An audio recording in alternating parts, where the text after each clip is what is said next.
Hello, everyone. First of all, does anyone here like splines? Does anyone know what a spline is? Hell yeah, you guys are my people. Shout out to you. So kind of just a preface for this talk. It's entirely about when I was like in my teens and I was playing my Xbox and the loading screen took 5 minutes because it was reticulating splines. And I wanted to know what that means. It's been like in the back of my mind for a while, and this is kind of like my deep dive into what they are and my experiments. So first of all, what is a spline? A lot of math, apparently. Something that I wasn't expecting, but kind of makes sense, and the kind of engine has to crunch a lot of numbers, and that's why it takes so long, apparently. But the TLDR of this is that splines are pretty much pretty curves, and we use them in games for a lot of things. If anyone here has like used the Photoshop pen tool before, any Photoshop fans out there? Yeah, let's go. So if you've touched the Photoshop pen tool, you've touched a spline. If you've animated in Maya, Unity, or Unreal, you've also touched a spline. Those like pretty, like I guess, interpolation splines that you have inside of the editor are essentially what splines are. They're essentially a way that we can interpolate something between 2 points using math. So this can be essentially time in the case of animation. It can also be a geometrical shape. And this is kind of like what I'm most interested in. So kind of here we kind of have some examples of spline, as briefly mentioned, Maya's animation curves, as well as Zelda Breath of the Wild. All of those NPC paths, it's a bit hard to see, but they're there. Essentially, it's taking the character's movement, like position, and just translating it across the map. And that's kind of controlled by like an NPC path spline. It's kind of like why you see those like weird Skyrim characters just walking around in circles sometimes. Also in City Skylines, if you like are drawing a road, you're essentially drawing a spline, and that is instancing a mesh along that spline based on player input. And that's kind of like what I want to explore today. So why are splines? Splines speed up prototypes for designers.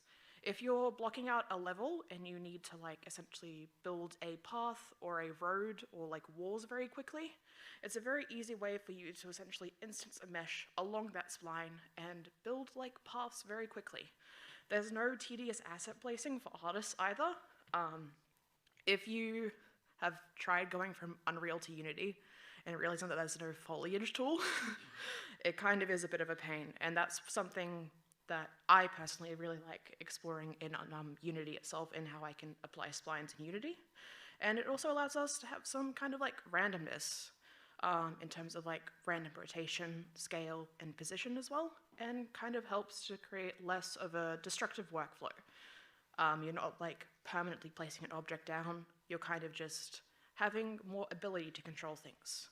So my experiment, I was very curious about power lines, and I wanted to see if I could create a spline that essentially had a little bit of physics generation, and if I could also put birds on those power lines, which turned out to be the most difficult thing. So I ended up doing this in Unreal Engine 4.27. It can be done in Unity's later versions, I believe, as well. If you are curious, they do have a spline tool now. And I wanted to instance the power lines alongside spline. The first thing that I did was essentially to create like a powerful mesh, and Unreal has this really cool thing called sockets, which essentially allow you to reference them inside of a blueprint, and it essentially allows you to get those coordinates and essentially apply a cable. Next, I created a blueprint up the top, as you can see there, and it kind of stored a forward vector so my power lines could like essentially look at each other. Next, I added a cable component, which is essentially a physical cable component. It looks kind of goofy, and it looks even goofier here because I added cable customization. Just kind of like a fun little thing, in my opinion, you know?